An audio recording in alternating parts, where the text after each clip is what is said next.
이 시간 인사를 나누고 하나님 말씀을 듣도록 하겠습니다. 늘 감사하며 삽시다. 감사의 추수감사절을 맞이합시다. 이렇게 인사하시겠습니다. 늘 감사하며 삽시다. 감사의 추수감사절을 맞이합시다.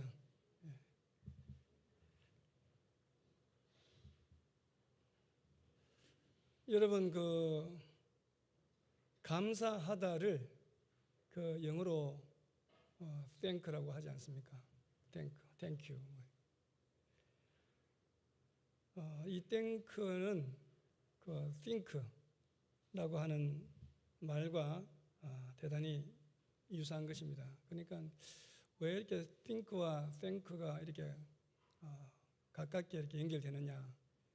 우리가 무심코 지낼 때는 감사한 마음이 생기지 않지만 그는 하나님의 은혜를 깊이 그리고 곰곰이 생각해 보면 감사로 연결될 수 있어서 think와 thank가 이렇게 비슷한 단어가 아닐까 생각을 합니다. 생각하는 사람, 하나님의 은혜를 깊이 생각하는 사람은 감사할 수밖에 없습니다. 감사는 성도의 많은 미덕 중에 미덕이라고 할 수 있습니다. 성경에 보면 우리는 다윗에게서 특별히 감사를 배울 수 있습니다.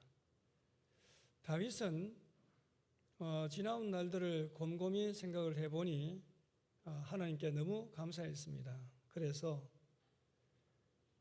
감사의 표현으로 하나님이 거할 처소, 성전을 짓고 싶었습니다.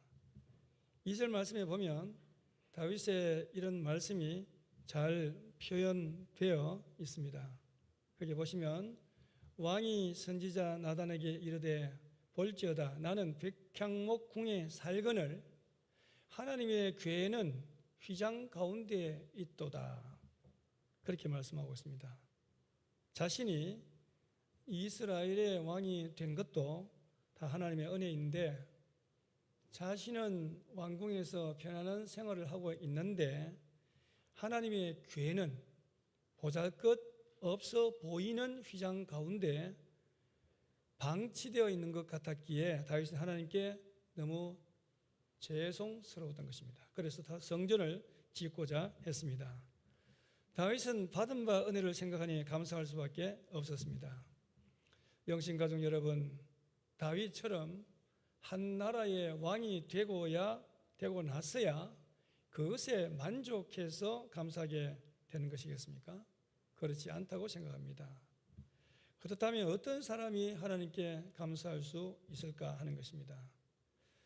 첫째로 하나님이 인생의 주관자가 되신다는 사실을 깨달은 사람이 하나님께 감사할 수 있습니다. 왜 하나님을 인생의 주관자라고 고백하는 사람이 감사할 수 있는 것입니까? 다윗이 평생에 경험한 것은 무엇입니까? 하나님의 놀라우신 섭리였다는 것입니다. 자신의 능력이 아닌 하나님의 섭리가 그의 인생을 이끌어 왔다는 것을 다윗은 알았습니다. 1절 말씀이 이것을 잘 보여주고 있습니다. 여호와께서 주의 모든 원수를 무찌르사 왕으로 궁에 평안히 살게 하신 때에 라고 하는 이 첫 번째 말씀입니다. 다윗 주의 모든 원수를 여기 보면은 다윗이 무찔렀다 이런 표현이 나와 있지 않고 누가 무찔렀다고 되어 있습니까? 하나님께서 무찔렀다는 것입니다. 실제로 다윗 주변에는 그를 죽이려는 무리들이 많았습니다. 개인적으로는 사울과 그를 추종하는 무리들이 있었습니다. 또 국가적으로는 블레셋과 같은 이방 민족들이 이스라엘을 침략하고자 호시탐탐 기회를 엿보았습니다.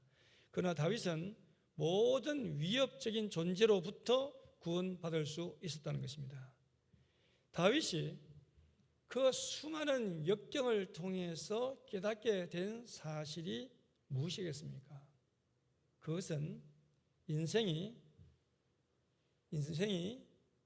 자신의 뜻대로 진행되는 것이 아니라 하나님의 섭리 가운데서 펼쳐진다는 사실입니다. 영신가족 여러분, 내 뜻대로 살면은 즐거운 일이 많을까요? 아니면 괴로운 일이 많을까요? 괴로운 일이 더 많습니다. 왜 그렇습니까? 내 뜻을 자꾸 내세우는 것은 어떤 의미에서는 집착을 의미하는 것입니다. 집착을 가지면 잘 될 때는 감사하다가도 안 되면 화를 내고 감사하지 않습니다. 그러나 하나님을 인생의 주관자라고 확신하는 사람은 설령 이 일이 진행되지 않더라도 실망하지 않습니다. 왜냐하면 내가 최선을 다할지라도 결국은 내 뜻대로가 아니라 하나님 뜻대로 되는 것임을 알기 때문입니다. 둘째로, 오늘 이기목 장로님께서 기도하신 대로 비교하지 않는 사람이 감사할 수 있습니다. 다윗은 성전을 건축하고 싶었던 반면에 하나님의 뜻은 이와 달랐습니다. 그래서 나단 선지자로 하여금 다윗에게 하나님의 뜻은 다른 데 있음을 알려주었습니다. 그것은 다윗 왕 자신이 아닌 그의 아들 솔로몬을 통해서 성전을 짓겠다는 것입니다.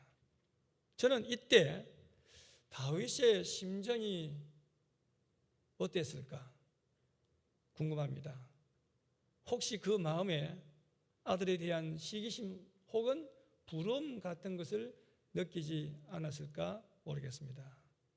여러분 같으면 이런 경우 어떻게 하시겠습니까? 아마도 우리는 이렇게 말할지도 모릅니다. 하나님, 내 축복은 내 축복이고 자식은 자식의 복을 누려야 하는 것 아닙니까? 내 대해서 더 잘 되면 당연히 자녀는 그 복을 더 크게 누리지 않겠습니까? 그러니 지금 바로 복을 베풀어 주시옵소서. 내가 짓게 해 주시옵소서. 그러나 다윗은 그렇게 하지 않았던 것입니다. 다윗은 자신이 받은 바 은혜에 대해서 진정으로 하나님께 감사했습니다. 그래서 성전 건축의 일을 아들이 대신하게 될 것이라는 소식을 듣고도 여전히 하나님 앞에 감사할 수 있었습니다. 오히려 다윗은 아들을 통해서 하나님의 축복이 계속 된다는 사실에 더욱 감사했습니다. 이것이 우리가 다윗에게 배워야 할 점이라고 생각합니다. 감사하는 생활은 다른 사람과 비교하지 않을 때 가능합니다. 왜 우리가 감사하지 못합니까? 바로 다른 사람이 받아야 할 축복까지도 내가 받고자 하기 때문입니다. 그런데 영신가족 여러분, 비교하는 사람의 대표적인 특징이 무엇인지 아십니까? 그것은 바로 열등감입니다. 그렇다면 우리가 열등감을 가지지 않기 위해서는 어떻게 합니까? 나를 통해서 이루시는 하나님의 계획이 있고 다른 사람을 통해서 이루실 하나님의 계획이 따로 있음을 인정할 줄 알아야 하는 것입니다. 영신가족 여러분, 비교하지 않음으로써 열등감을 극복할 때 감사하는 삶을 살 수 있음을 깨달으시기를 바랍니다. 다 함께 18절 말씀을 한번 봉독하시겠습니다. 18절 말씀입니다. 시작. 다윗 왕이 여호와 앞에 들어가 앉아서 이르되 주 여호와여, 나는 누구이오며 내 집은 무엇이기에 나를 여기까지 이르게 하셨나이까. 아멘. 여기에 보면 나는 누구며 내 집은 무엇이기에 나를 여기까지, 이 자리까지 오도록 했습니까? 라고 하나님께 고백하고 있는 것입니다. 그 무슨 뜻입니까? 하나님, 저나 우리 집안은 보잘것없는 집안 아닙니까? 그런데 저로 하여금 왕 위에 오르게 하시다니요. 정말 정말 감사드립니다. 이런 뜻이 숨겨져 있는 것입니다. 비교하는 사람치고 감사할 수 있는 사람은 없습니다. 오히려 하나님께 받은 바 은혜가 내게 족하다고 하는 사실을 아는 사람만이 진정으로 하나님께 감사할 수 있습니다.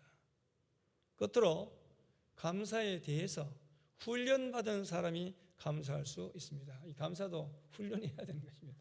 저절로 되는 것이 아닙니다. 영신 가족 여러분, 감사란 무엇입니까? 만약 감사가 내게 좋은 일이 일어날 때만 내 삶 속에 나타난다면 그것은 진정한 감사할 수 없습니다. 제가 잘 아는 장로님이 보내준 글이 감동적이어서 이 시간 함께 나누면 좋겠다 싶어서 여러분에게 소개를 해드립니다. 우리말에 덕분에라는 말과 때문에라는 말이 있습니다. 그런데 그 말의 결과는 엄청난 차이를 준다고 합니다. 언제나 긍정적인 밝은 태도를 반복적으로 선택해서 경영의 신으로 불린 일본의 전설적인 기업가인 마쓰시다 고노스케의 말입니다. 그는 숱한 역경을 극복하고 94세까지 살면서 수많은 성공 신화를 이룩한 사람입니다. 그는 자신의 인생 승리의 비결을 한마디로 덕분에라는 이 말에 있다고 고백을 했습니다. 저는 가난한 집안에서 태어난 덕분에 어릴 때부터 갖가지 힘든 일을 하며 세상살이에 필요한 경험을 쌓았습니다. 저는 허약한 아이였던 덕분에 운동을 시작해서 건강을 유지할 수 있었습니다. 저는 학교를 제대로 마치지 못했던 덕분에 만나는 모든 사람이 제 선생이어서 모르면 묻고 배우면서 익혔습니다. 여러분, 멋진 인생 아닙니까? 저는 참 감동을 받았습니다. 남들 같으면 뭐 때문에 이렇게 힘들고 요 모양이 되었다고 한탄하고 주저앉을 상황을 덕분에로 둔갑시켜 성공 비결로 삼았으니 정말 대단한 인물이 아닐 수 없고 그 앞에 머리가 숙여집니다. 오늘 우리는 어떻게 살고 있습니까? 매사를 긍정적으로 보는 덕분에로 살고 있습니까? 아니면 늘 부정적으로 한탄하며 탄식하는 때문에로 살고 있습니까? 성경에 나오는 모든 위대한 인물들과 오늘 본문에 나오는 다윗의 공통점이 무엇입니까? 한결같이 덕분에로 살았다는 것입니다. 아무리 어려운 상황에 부닥쳐도 덕분의 자세로 이겨냈던 사람들입니다. 어떤 경우에도 모든 것을 하나님 덕분에로 연결시키면 우리를 넘어뜨릴 자가 누구이겠습니까? 오늘 본문 28절로 29절 말씀을 보시기 바랍니다. 주 여호와여 오직 주는 하나님이시며 주의 말씀들이 참되 신이다. 그 다음에 보시면 주께서 이 좋은 것을 주의 종에게 말씀하실 사오니 이제 청하건대 종의 집에 복을 주사 주 앞에 영원히 있게 하옵소서. 주 여호와께서 말씀하실 사오니 주의 종의 집이 영원히 복을 받게 하옵소서 하니라. 아멘. 그렇게 말씀하고 있습니다. 모든 것을 하나님의 덕분에, 하나님의 축복까지도 하나님 덕분에로 연결시키는 저와 여러분들이 다 되시기를 바랍니다. 오랫동안 중국에서 선교 사역을 한 헨리 포러스토는 감사의 능력을 다음과 같이 말했습니다. 집으로부터 슬픈 소식을 전해 들은 후 깊은 어둠의 그림자가 내 영혼을 덮었다. 기도를 하여도 그 어둠은 떠나지 않았다. 혼자 견뎌버리고 애를 써보아도 어두움은 점점 깊어만 갈 뿐이었다. 흐른 후 내륙 선교 본부에 방문하게 되었는데 그 선교 본부의 벽에 이런 글이 써 있었다. 감사를 연습하십시오. 나는 그대로 해보았다. 그러자 곧 모든 어둠의 그림자가 사라지고 다시는 어둠이 나를 지배하지 못했다고 고백을 하고 있습니다. 여러분, 시편 기자의 말처럼 하나님께 감사하는 것이 좋습니다. 감사를 매일 연습하시기를 바랍니다. 감사를 매일 연습하시는 여러분들이 되시기를 바랍니다. 어떤 상황에 처한다고 할지라도 감사를 연습하면 하나님 덕분에 새로운 길이, 새로운 살 길이, 생명의 길이 우리 앞에 열릴 것입니다. 우울증에 걸리는 사람들 대부분 그런 말 자주 하지 않습니까? 우울증에 걸리는 사람들은 대부분 보면 감사하지 않는 사람들입니다. 매일 감사하며 사는 사람이 우울증에 걸릴 리가 없습니다. 감사할 이유를 찾는 사람들에게는 우울증이 생기지 않습니다. 우울증에 걸린 사람을 위하여 한 정신과 의사가 6주간 사용해야 할 간단한 치료법을 처방을 했습니다. 그런 환자들에게 누군가가 그들에게 호의를 베풀 때마다 미소를 머금고 감사합니다 라고 힘줘 말하도록 훈련을 시켰습니다. 그러자 대부분의 환자들이 훈련하는 동안에 이렇게 되물었다고 합니다. 하지만 선생님, 나를 위해 무언가를 해주는 사람은 아무도 없어요. 그 의사는 이 말을 듣고 또 이렇게 대답을 했다고 합니다. 바로 그것이 당신의 병입니다. 감사할 이유를 알지 못하는 것 말입니다. 그렇게 이야기했다는 것입니다. 감사할 이유를 찾지 못하는 거예요. 여러분, 감사하다의 뜻을 가진 히브리어 야하르는 찬양하다는 뜻을 동시에 가지고 있습니다. 찬양은 이 감사와 연결되어 있기 때문에 감사와 찬양이 같은 의미로 쓰이고 있는 것 같습니다. 여러분 한번 생각해 보십시오. 노래와 불평을 동시에 하는 것이 가능한 일입니까? 어렵기 때문입니다.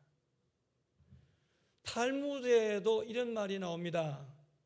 감사를 모르는 자를 벌하는 법을 하나님께서 만들지 아니한 것은 감사할 줄 모르는 자를 그 다음에 보면 이미 불행으로 벌하셨기 때문이다. 감사하지 않는 사람은 불행하다는 것입니다. 여러분, 감사를 연습하시기 바랍니다. 자발적인 감사 표현을 많이 하시기를 바랍니다. 조건과 상황이 좋기만 하면 얼마든지 감사할 수 있다고 말하고 싶으십니까? 다시 한번 다윗의 삶을 한번 돌아보시기 바랍니다. 다윗이 쓴 수많은 시편을 보면 우리는 아주 놀라운 사실을 발견하게 됩니다. 다윗은 감사할 수 없는 상황 속에서도 감사의 삶을 살았다는 것을 발견할 수 있습니다. 뿐만 아니라 그의 감사는 자발적인 감사였다는 것입니다. 말씀을 맺겠습니다. 이번 추수감사절을 기점으로 내 인생의 주관자가 하나님이시고 그 누구의 인생과도 비교하지 마시고 감사를 날마다 연습하고 실천하여 나 때문에가 아니라 하나님 덕분에 하나에서 10가지 모두 다 감사하는 감사의 달인들이 다 되시기를 주님의 이름으로 축원합니다. 기도하시겠습니다.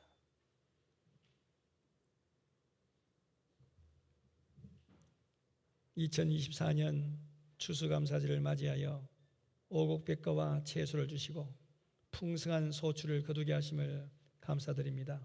어떤 상황에서도 하나님 덕분에 지혜가 살 길을 찾았습니다라고 고백하는 감사할 줄 아는 성도들이 다 되게 하시옵소서. 예수님 이름으로 기도합니다. 아멘. 주신 말씀 우리가